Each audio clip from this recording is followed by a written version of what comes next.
Hello guys, তো আজকে আমি বানাবো একটা চটপটি। ঠিক আছে, এটা আমি সব সময় দেখি আর অনেক লোভনীয়, কিন্তু আমি কখনো ট্রাই করিনি আজ পর্যন্ত।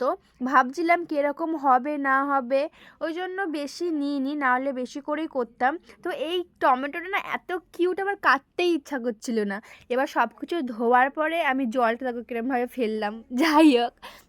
তারপরে এখানে আমি ধনে পাতাটা কুচি কুচি কুচি করে কাটলাম, কাটার পর টমেটোটাও কুচি কুচি করে কাটলাম, তারপরে এখানে পেঁয়াজটাও কুচি কুচি কুচি করে করে কাটলাম। তারপরে তুলে দিলাম, তারপরে ভালো করে ওটাকে মিক্সড করলাম। তারপর মিক্সড করার পরে এখানে একটুখানি হালকা লেবু দিলাম, কারণ লেবু দিলে টেস্টটা বাড়ে। এটা আমি দেখেছিলাম ইউটিউবে।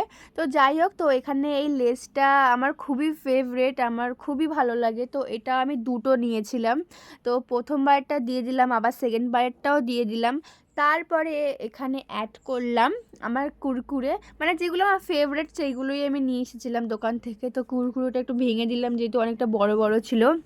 তো ভাঙার পরে এখানে আবার মিক্সড করে নিলাম, করার পরে একটু হালকা বিট নুন দিলাম। বিট নুন দিলে ভালো লাগবে হয়তো খেতে, আমি কখনো তো করে খাইনি, তো ভালো করে মিক্স করছি। তো ফাইনাল আমার এরকম রেজাল্ট এসেছে।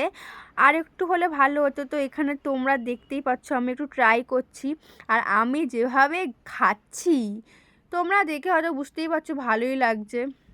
তো এই যে আমার বোনকে একটু ট্রাই করাচ্ছিলাম, এই যে আমার বোন খেলো, বলছে খুব ভালো হয়েছে। তো